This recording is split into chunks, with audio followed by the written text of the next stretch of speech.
আগামী দিন আমার এই বহরমপুর শহরে ভারতীয় জনতা পার্টির সরকার আসার পর প্রথম আমাদের মুখ্যমন্ত্রী মাননীয় শুভেন্দু অধিকারী আসছেন।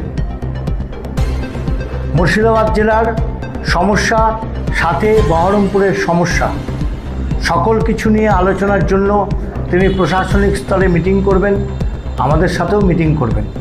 তারপরে রেজিনগরে ওনার জনসভা আছে।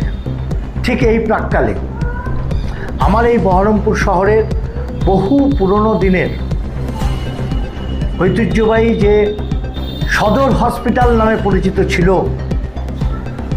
কল্পনা হাউস পার হয়ে গিয়ে সদর হসপিটাল একদিকে মাতৃসদন, এই সদর হসপিটাল আজ প্রায় 20 থেকে 25 বছর আগে বন্ধ হয়ে গিয়েছে, যার জন্য আমার এই শহরের মানুষের বহু আক্ষেপ ছিল, বহু হতাশা ছিল।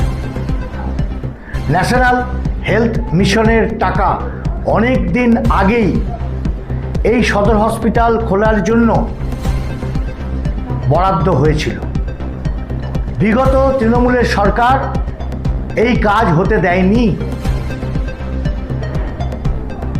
আমাদের এই সরকার আসার পর মাননীয় মুখ্যমন্ত্রী, স্বাস্থ্যমন্ত্রী সকলের প্রচেষ্টায় আমাদের বহরমপুর শহরের সিওমএইচ সন্দীপ সান্যাল, আমাদের পিডব্লিউডির আধিকারিক বুলবুল ইসলাম এবং পশ্চিমবঙ্গ রাজ্য সরকারের পিডব্লিউডির সর্বোচ্চ আধিকারিকদের প্রচেষ্টায়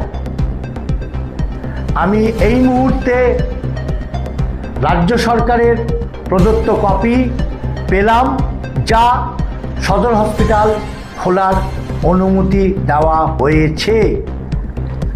মুখ্যমন্ত্রী আসার ঠিক আগের মুহূর্তে একটা সুসংবাদ আপনাদের মাধ্যমে গোটা মুর্শিদাবাদ জেলা সমেত বহরমপুর শহরের মানুষকে জানাতে চাইছি। সেই পুরনো হসপিটাল, সেই সদর হসপিটাল আবার খোলার অনুমতি রাজ্য সরকার এবং কেন্দ্র সরকারের আনুকূল্যে আমরা পেয়ে গেলাম। আগামী দিন এই সদর হসপিটালের কাজ শুরু হবে, খুব তাড়াতাড়ি আপনারা দেখতে পাবেন। আমার এই শহরের মানুষ তথা গঙ্গার ওপারের নবগ্রাম বিধানসভার প্রচুর সংখ্যক মানুষ এবং আশেপাশেরও গ্রামীণ এলাকার মানুষের সুবিধা আরও হবে, যে সুবিধা করে দিল এই রাজ্য সরকার।